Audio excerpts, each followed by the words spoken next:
शांति 30 मार्च 2023। बाबा की महावाक्य।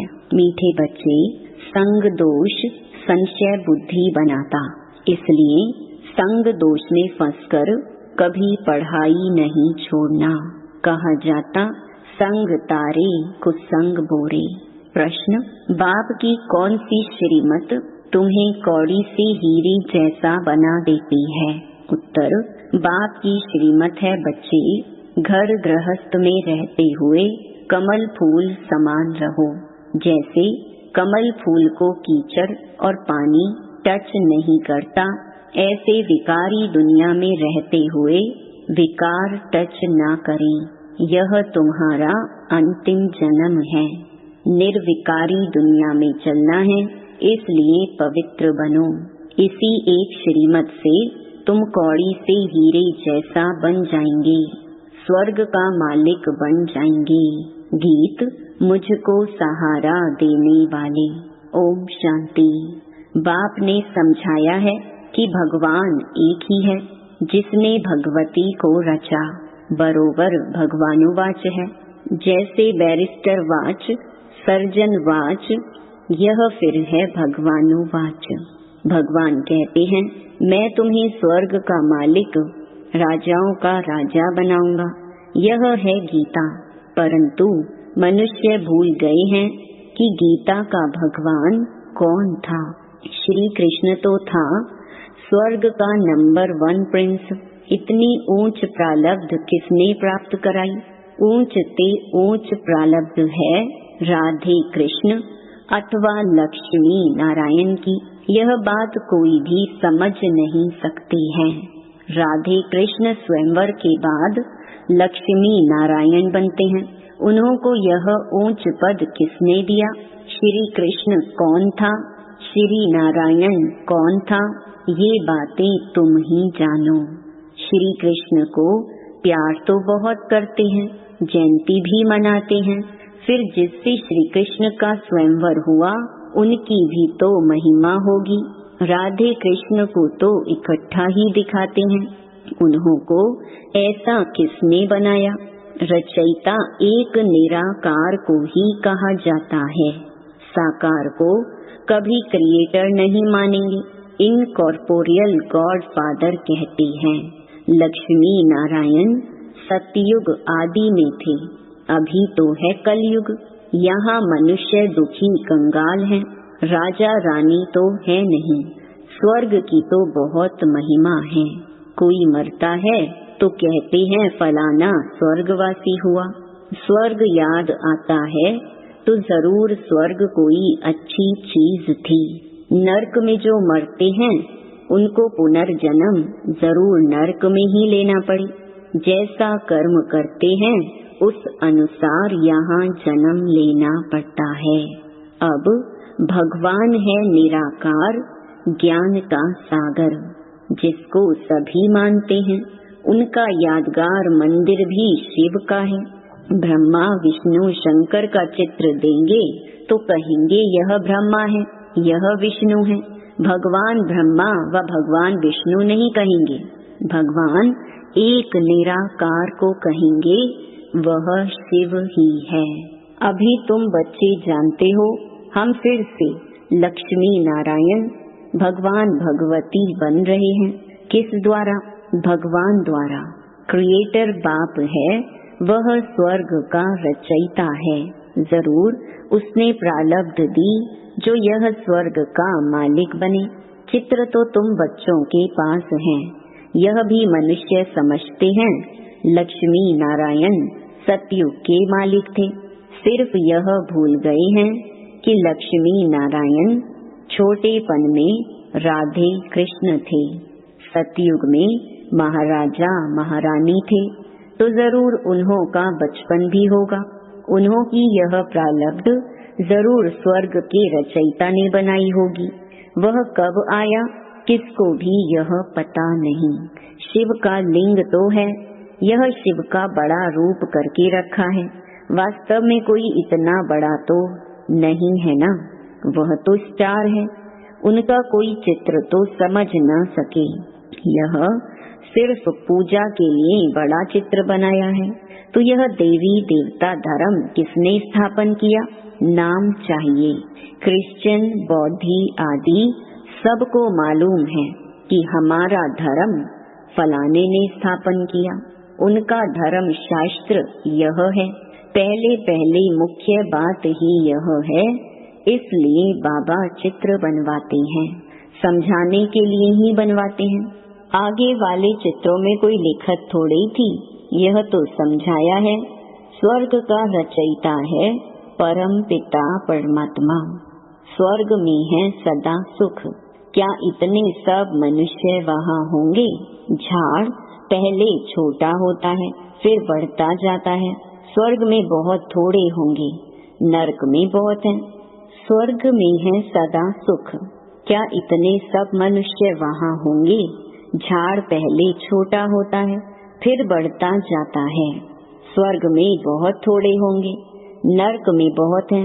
स्वर्ग में सिर्फ देवी देवताओं की राजधानी थी, यह और कोई नहीं जानते। पूछना चाहिए, यह सृष्टि का चक्र कैसे फिरता है? 5000 वर्ष पहले बरोबर यहाँ लक्ष्मी नारायण का राज्य था, उनको स्वर्ग कहा जाता था। वह पास्ट हो गया।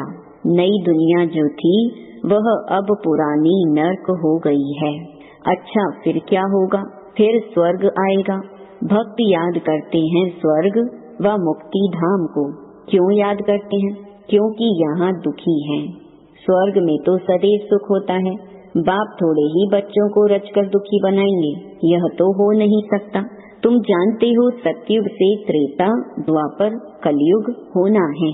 सतयुग का अंत त्रेता के आदि का संगम कोई कल्याणकारी नहीं है, क्योंकि सतयुग में जो 16 कला संपूर्ण है वही देवी देवता फिर 14 कला बन जाते हैं, तो वह कल्याणकारी युग थोड़ी ही हुआ। फिर त्रेता के अंत द्वापर युग के आदि का भी संगम हुआ, उसमें भी कलाएं कम होती हैं। सतो प्रधान से सतो रजो तमो में गिरते हैं, तमो प्रधान बनना ही है। तो इस समय सारी दुनिया दुखी है, इसको कहा जाता है ऑर्फन्स की दुनिया। कोई धनी धोनी नहीं, घर में माँ बाप नहीं होते हैं तो सभी आपस में लड़ने लग पड़ते हैं, तो कहा जाता है तुम तो निधन के हो। वह है हद की बात। अभी यह है बेहद की बात। सारी दुनिया का कोई धनी धोनी नहीं है। मनुष्य मनुष्य में लड़ते हैं, जानवर भी लड़ते हैं, कोई धनी धोनी नहीं है। धनी है बाप रचयिता, उनके आने से ही सब बच्चे धन के बन जाते हैं। बाप बच्चों को शांति धाम और फिर सुख धाम ले जाते हैं। पहले सतो प्रधान, फिर सतो रजो तमो। हर एक चीज ऐसी ही होती है। छोटे बच्चे भी सतो प्रधान हैं, इसलिए प्रिय लगते हैं। वही बच्चे अगर शिक्षा नहीं मिलती है तो माँ बाप को तंग करने लग पड़ते हैं। तंग तो होते हैं ना, लड़ते झगड़ते बीमार हो पड़ते हैं। कोई को नुकसान पड़ता है तो यह भी दुख होता है ना। सतयुग में कोई भी दुखी नहीं होता, वह है ही सुख धाम। बाप बच्चों के लिए स्वर्ग रचते हैं, वहाँ सदैव सुख है। तुम जानते हो यह बेहद की दुनिया नई थी, अब पुरानी है। दिल्ली पुरानी और नई है ना, पुरानी अलग है, नई अलग है। नई दिल्ली कितनी अच्छी देखने में आती है। ऐसे नहीं कि पुराने को कोई उड़ा देंगे, फिर रहेंगे कहाँ। यहाँ नई पुरानी दोनों है। फिर यह पुरानी टूट करके नई बनेगी, जिसको ही स्वर्ग कहा जाता है। दिल्ली को ही परिस्तान कहते हैं। इस समय है कब्रिस्तान। सतयुग में लक्ष्मी नारायण का राज्य था, दिल्ली परिस्तान थी, स्वर्ग थी। अब नरक है। बाप खुद स्वर्ग का मालिक नहीं बनते हैं, बच्चों को बनाते हैं। तुम कहते हो बाबा हमको फिर से स्वर्ग का मालिक बना रहे हैं। इतने सब निश्चय बुद्धि हैं, तो देखकर निश्चय बुद्धि बनना चाहिए। कोई लंदन देखकर आवे और वर्णन करे तो ऐसे थोड़े ही कहेंगे कि हम जब देखें तब माने। यहाँ तो इतने सब बच्चे कहते हैं हमको भगवान पढ़ाते हैं, तो झूठ तो बोल नहीं सकते, परंतु भाग्य में नहीं होगा तो बुद्धि में बैठेगा नहीं। बाप कहते हैं इसमें छोड़ना कुछ भी नहीं है, यह है अंतिम जन्म। गृहस्थ व्यवहार में रहते कमल फूल समान पवित्र रहना है, यह है मृत्यु लोक, वह है अमर लोक। गाया जाता है संपूर्ण निर्विकारी दुनिया, वहाँ विकार होता नहीं तो मानना चाहिए ना। बरोबर देवताओं की महिमा भी करते हैं, सर्व गुण संपन्न 16 कला संपूर्ण, वह था ही वाइसलेस वर्ल्ड। अच्छा बच्चे तो पैदा होते होंगे, जरूर कोई युक्ति होगी, विकार से नहीं होते, वहाँ यह पॉइजन होता नहीं। यहाँ है संपूर्ण विकारी, वहाँ है संपूर्ण पावन। यथा राजा रानी तथा प्रजा, इसमें तुमको संशय क्यों पड़ता है? वहाँ की जो रस्म रिवाज होगी उसी अनुसार बच्चे पैदा होंगे, वहाँ विकार होता नहीं। यह नेचर इस मृत्यु लोक का है, वहाँ तो कोई दुख देते नहीं, जानवर भी एक दो को दुख नहीं देते, वह भी ऐसे ही पैदा होंगे। अब तुमको चाहिए क्या? शांति चाहिए तो अपने को आत्मा समझ बाप को याद करो तो मेरे पास चले आएंगे। जो स्वर्ग में आने वाले होंगे वह कहेंगे हम तो ज्ञान जरूर लेंगे, सुख जरूर लेंगे, बाप से स्वर्ग का वर्षा लेना है। तुम जानते हो हम बेहद के बाप से बेहद का वर्षा ले रहे हैं, बाप की श्रीमत पर चल रहे हैं। चलते चलते फिर कहाँ उल्टा सुल्टा तूफान आता है तो निश्चय टूट पड़ता है, माया से हार खा लेते हैं। बाप कहते हैं कल्प पहले भी ऐसे वर्षा लेते लेते हार खा ली थी, विकार में फंस गया था। गाया भी हुआ है संग तारे कुसंग बोरे, यह है सत का संग। उनकी श्रीमत पर चलने से हम नई दुनिया में आ जाएंगे। निश्चय में संशय आ जाता है तो वर्षा मिल ना सके, ऐसे बहुतों को निश्चय होते होते फिर संशय बुद्धि हो जाते हैं। तुम माता पिता कहते हो फिर उनको छोड़ देते, ये भी ड्रामा में नूंद है। शिव बाबा के बने फिर ऐसे बाप को फारकती देवंती हो जाते। तुम्हें ईश्वर का बनना है या रावण का? लड़ाई है ना। कोई तो माया पर जीत प्राप्त कर समझते हैं, बाबा से वर्षा जरूर लेना है, श्रीमत पर चलते रहना है। एल्बम भी तुम्हारे पास है। जिन सभी बच्चों ने प्रतिज्ञा की है कि हमको गृहस्थ व्यवहार में रहते कमल फूल समान पवित्र रहना है, कमल फूल को पानी टच नहीं करता है। तुमको विकारी दुनिया में रहते हुए विकार में नहीं जाना है, यह है तुम्हारा अंतिम जन्म। अपने को निर्विकारी बनाने से तुम निर्विकारी दुनिया में चले जाएंगे। पवित्र बनना तो बहुत अच्छा है, बाप कहते हैं कि मेरे द्वारा तुम पवित्र बनेंगे तो स्वर्ग पवित्र दुनिया का मालिक बनेंगे। पतित दुनिया अब विनाश होनी है, कितना सहज समझाते हैं। ब्रह्मा द्वारा स्वर्ग की स्थापना सो तो हो रही है, बाकी सब हिसाब किताब चुकतो कर मुक्ति धाम चले जाएंगे।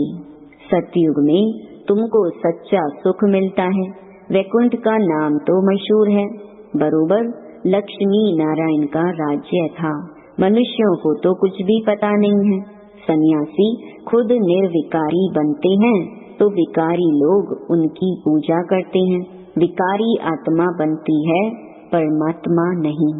वह समझते हैं हम निर्विकारी बन परमात्मा बन जाते हैं, तो भी दो चीज तो है ना, आत्मा और परमात्मा।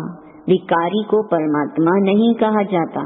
वह समझते हैं हम निर्विकारी बन परमात्मा बन जाएंगे। बाप कहते हैं ऐसे तो हो नहीं सकता, कोई भी मिल नहीं सकता। मैं आकर सबको वापस ले जाऊंगा। निशानी भी है महाभारी लड़ाई। बच्चों को राजयोग सिखा रहा हूँ। महाभारी लड़ाई है तो भगवान भी जरूर होना चाहिए। जो सभी झंझटों को हटाए, सभी के झगड़े खत्म कर दे। सर्वशक्तिमान तो बाप है ना। कहते हैं अगर तुम मेरी मत पर चलेंगे तो मैं तुमको स्वर्ग का मालिक बनाऊंगा। कल्प कल्प तुम मेरी श्रीमत से ऐसे श्रेष्ठ बनते हो। आधा कल्प बाद जब मेरी मत पूरी हो, आसुरी मत शुरू होती है, तो तुम कंगाल कौड़ी जैसे बन पड़ते हो। अब फिर तुमको कौड़ी से हीरे जैसा बनाता हूँ, तो श्रीमत पर चलना चाहिए ना। बाबा कितना सहज समझाते हैं। अच्छा, मीठे मीठे सिकिलधे बच्चों प्रति माता पिता बाप दादा का याद प्यार और गुड मॉर्निंग। रूहानी बाप की रूहानी बच्चों को नमस्ते। धारणा के लिए मुख्य सार। पहला, किसी भी तूफान के कारण निश्चय में कमी न आए, इसके लिए संग दोष से अपनी संभाल करनी है। श्रीमत पर पूरा पूरा चलना है। दूसरा, इस अंतिम जन्म में श्रीमत पर संपूर्ण निर्विकारी जरूर बनना है। विकारी दुनिया में रहते हुए विकार टच न करें, यह संभाल करनी है। वरदान, अपने हर कर्म द्वारा दिव्यता की अनुभूति कराने वाले दिव्य जीवनधारी भव। बाप दादा ने हर एक बच्चे को दिव्य जीवन अर्थात दिव्य संकल्प, दिव्य बोल, दिव्य कर्म करने वाली दिव्य मूर्तियां बनाया है। दिव्यता संगम युगी ब्राह्मणों का श्रेष्ठ श्रृंगार है। दिव्य जीवनधारी आत्मा किसी भी आत्मा को अपने हर कर्म द्वारा साधारणता से परे दिव्यता की अनुभूतियां कराएगी। दिव्य जन्मधारी ब्राह्मण तन से साधारण कर्म और मन से साधारण संकल्प कर नहीं सकते। वे धन को भी साधारण रीति से कार्य में नहीं लगा सकते। स्लोगन, दिल से सदा यही गीत गाते रहो कि पाना था सो पा लिया, तो चेहरा खुशनुमा रहेगा। ओम शांति।